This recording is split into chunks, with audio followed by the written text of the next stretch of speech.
Le message, c'est d'accepter qui nous sommes. Donc moi, j'ai accepté ma dyslexie, même si je n'arrive pas à en parler de manière fluide au quotidien. Mais voilà, déjà, le fait de faire cette interview, c'est déjà un grand pas. Le fait d'écrire un livre là-dessus, c'est quelque chose, je pense, qui est significatif. Bonjour, c'est Pierre, André Théodore ou de Fire Blake pour Upendo.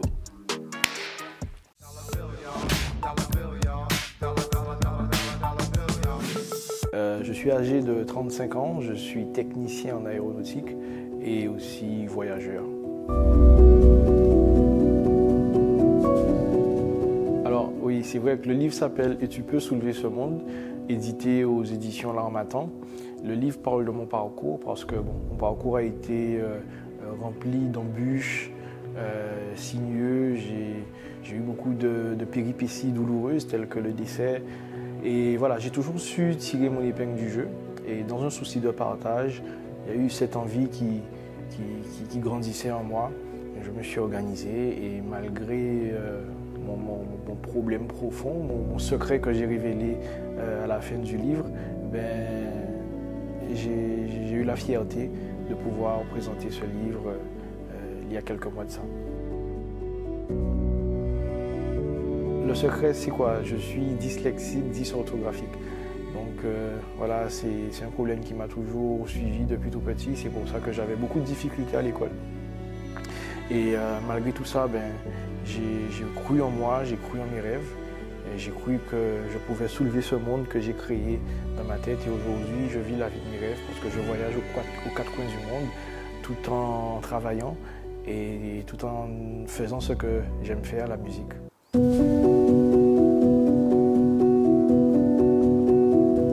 ne peux pas dire que j'assume complètement. C'est vrai que ça m'a posé beaucoup de soucis.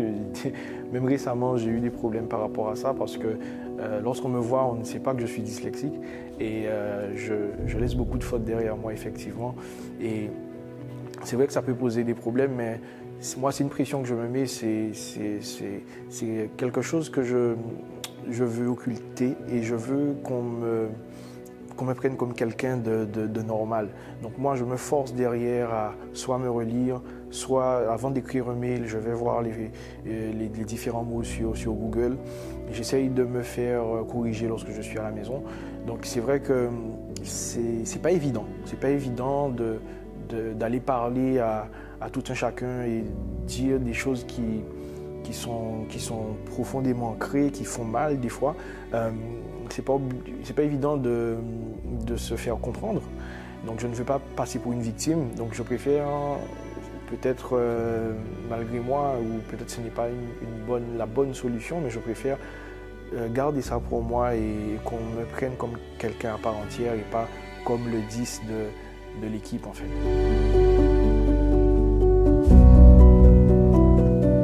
Oui, pas que. C'est-à-dire effectivement, il y a un message pour tous les 10, mais pas que. Il y a un message pour tout le monde. Il faut croire en soi, croire en ses rêves, quelles que soient les difficultés que tu rencontres, quelle que soit la chose qui t'handicape. Il faut savoir trouver les ressources nécessaires qui sont en toi, qui sont chacune d'entre nous pour pouvoir aller de l'avant et réaliser tous nos rêves. Il faut savoir que je n'étais pas un passionné étant petit. Je mentirais si je disais ça, mais on va dire que l'appétit vient en mangeant.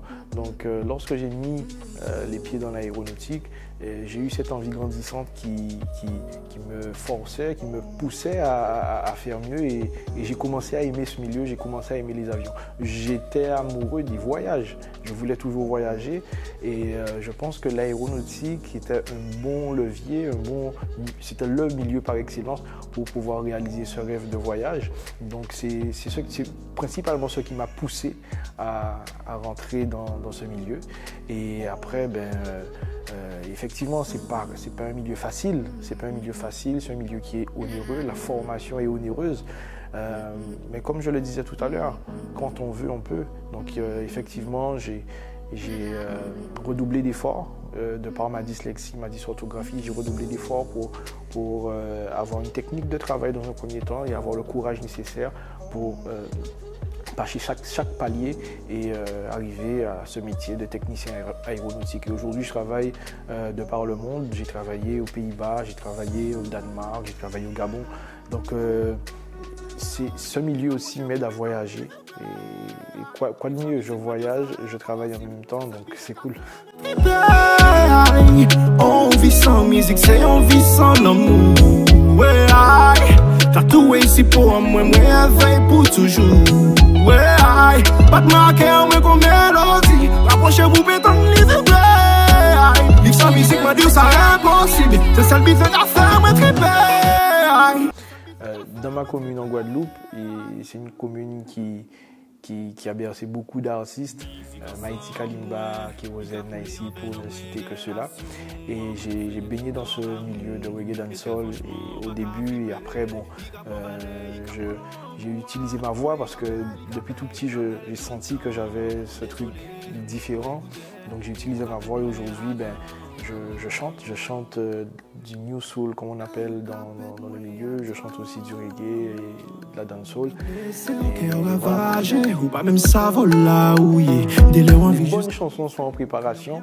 Après effectivement, si vous tapez The Fire Blake sur YouTube, vous allez tomber sur mes anciennes réalisations. Et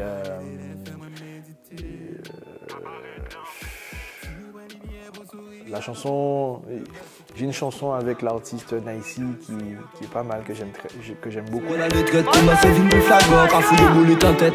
Yeah, on l'ôté, j'avais freiné moi. Combien parti cacoya de moi. On s'est capitaine à navire moi. C'est un album que je suis en train de préparer. J'ai des featuring avec Teddy Beer, Florence Napri et même François Ladrezo, qui est une grande figure emblématique de la Guadeloupe. Chaque tête, chaque esprit, chaque tête, chaque esquive. Le up, no down. Eh bien, ça veut dire qu'il faut toujours aller plus haut et up, je le dis 3 fois, c'est pour dire que des fois il faut redoubler d'efforts. Donc up, et faut pas baisser les bras, faut pas se décourager. Toujours aller plus haut, toujours aller plus loin.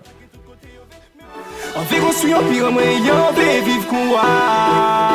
Et pas tout ça, et pas tes caves, mais juste là.